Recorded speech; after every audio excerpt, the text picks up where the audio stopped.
Ayan. Ayan, papunta po yan sa binibilan ko dito sa may malapit lang sa amin.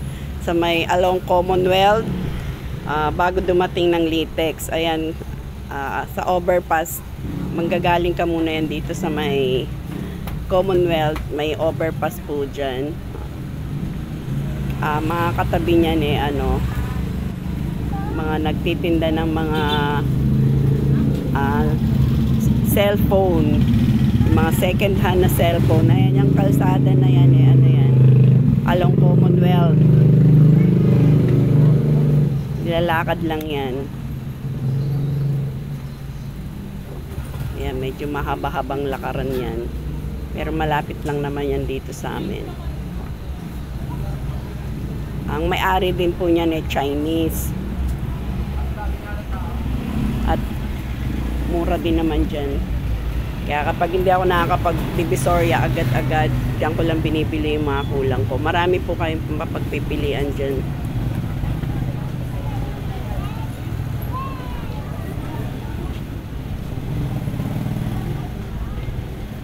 Ayan po, ang tapat niyan Benigno Commonwealth Elementary School. Ayan ang labas ng tindahan nila. Ayan, maraming mga plasticware sa labas.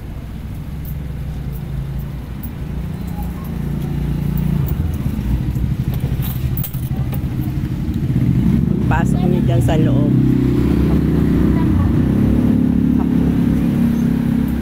Pasok niyo sa loob, ayan, marami na kayo makikita dyan. Malaki rin yung pwesto nila.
Ayan na, pinamili ng aking tindera. Ito, isang plastic bag lang yan. Umabot siya ng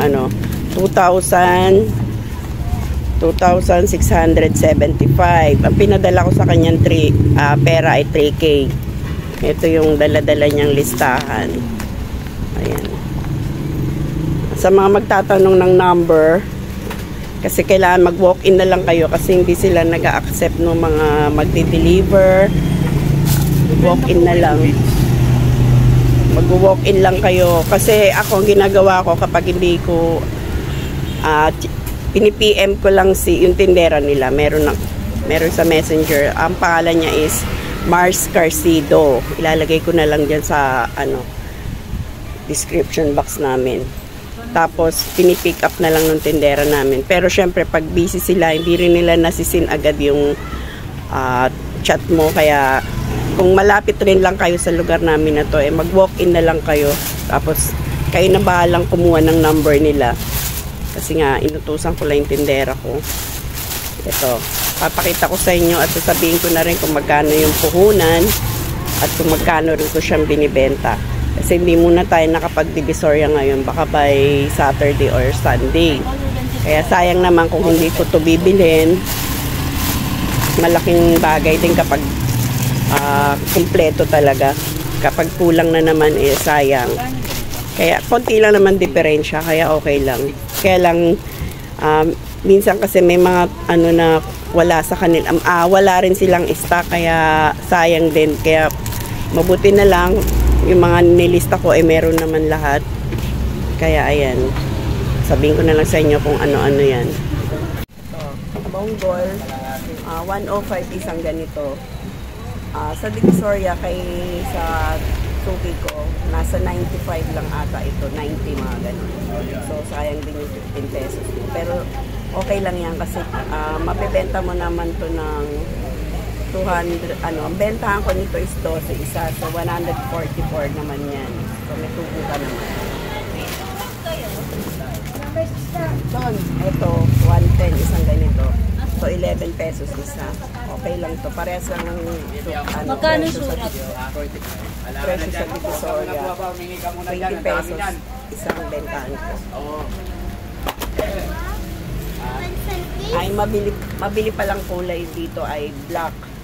Brown black, black, brown, dark brown, mga ganun. Etong battery na to. AAA, mabili rin ng double A, kaya lang marami pa akong double A. Ang una nito is 105. 10 card yan. 10 ganito. Bentahan ko is 20. So 105 lang po naman nyo. Meron ka ng 95 pesos. Pero sa iba dito mahal. Bentahan nila 25 sa akin. Kaya tayo pa rin yung pinupuntahan. Etong yarn ay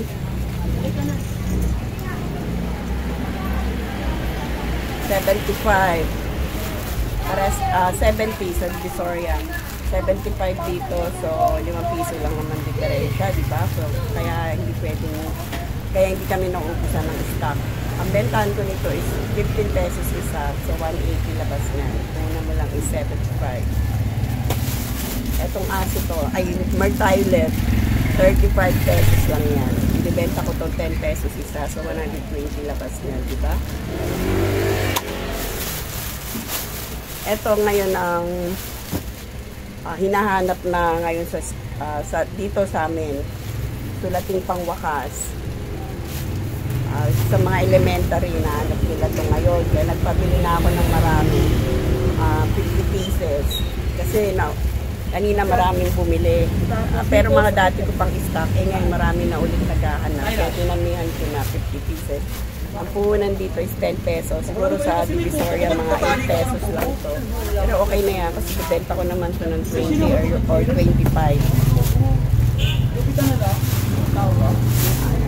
10 pieces pala laman niya sa isang glass.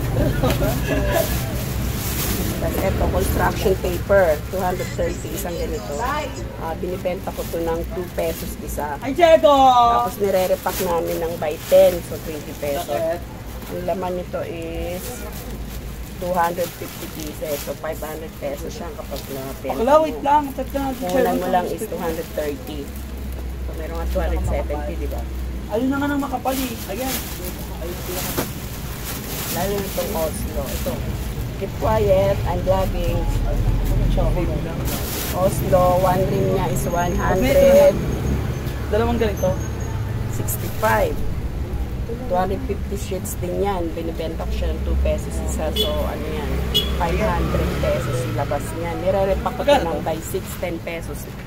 10 pesos, 6 na piraso. Yan ang mga tubong lugaw ni Tisay.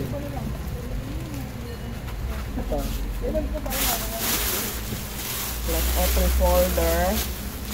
Naubusan ako ng green. 25 pesos lang. 7 pesos ang puno. Benta ko siya ng 15 pesos. Battery.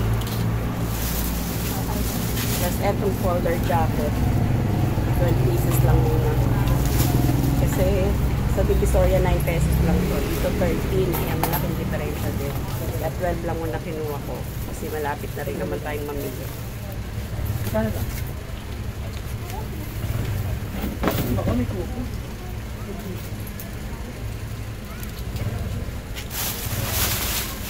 Plus, eto, pang marker whiteboard. Ito, mabilis, mabenta to sa amin. Ang puhunan dito is 18, isang ganito. Ang bili ko sa Divisoria is 16 lang. So, 2 pesos din yung pagka-difference. Pero okay na yan kasi 2 pesos lang. Binibenta ko naman to ng 25 isa. So, 50 pesos yan pag nabenta. Mabilis akong makaubos nito. Kasi meron na itong pambura. Kaya mabenta to. 12 balot na pinili ko.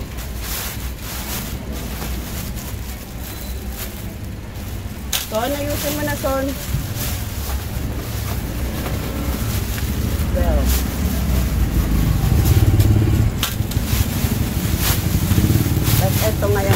rin ngayon, play money with coins. Ang punan ng isang card is, magkano ba dito? 85. Isang card. Sa Divisoria, 75 lang to. 20 pesos siya. Binibenta ko siya ng 7 pesos isa. So, ang labas nito is 140. So, punan mo lang is 85.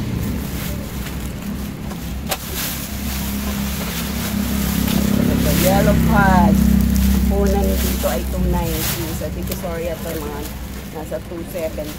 Ganun. Pero binibenta ko to ng 60 pesos isang pad. So 600 pesos to kapag nabenta mo. Punan mo lang is 270.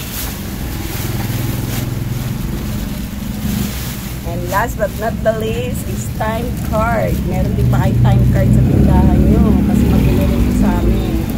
Ang price na is 110 isang ganito. So wala pa siyang 2 pesos. 1.10 centavo lang. Binibenta ko to ng 4 pesos isa. So 400 pesos to kapag nabenta. Punan lang natin is 110.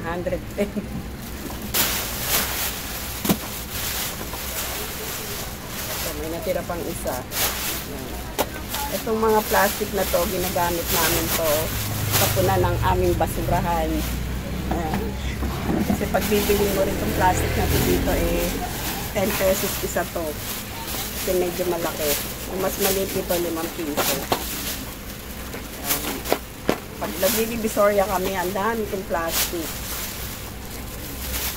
Yung iba, pag may nanghihingi, bibigyan na lang namin. Pero kami rin naman ang nakakaubos na ito dahil ginagawa na yung basurahan. Ayan lang guys, ha? Sana may natutunan na naman kayo sa aking vlog about pricing at kung magkano punan at kung paano ako magpresyo. Bahala na po kayo, ha?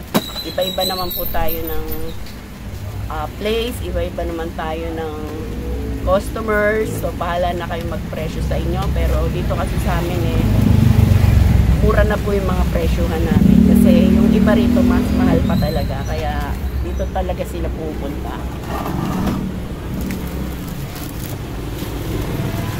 Ayan lang guys, maraming salamat at maghintay lang po ako ng mga comment nyo dyan kung ano mga gusto niya pa pong i-content ng inyong tinderang Tisay. Bye bye at huwag po kalimutan mag-subscribe at pindutin ang bell button para ma-update po kayo, ha, kada may bago akong upload. At huwag po i-skip ang ads, parang awa nyo na kasi para hindi naman po masayang yung pagyayaw-yaw namin dito at yung effort na ginagawa namin para lang makapagbigay ng tips at ideas sa inyo. At ayun nga, itong ginagawa kong negosyo tips, kung tutusin dapat to, kinikip ko lang to, sinisecret ko lang to. Siguro kaya yung katabi ko rito mga kakompetensya natin, nalalaman na tuloy nila kung paano ako magpresyo. Kaya ayan, baka ginagaya na rin tayo sa pagpepresyo. Pero bahala na sila kasi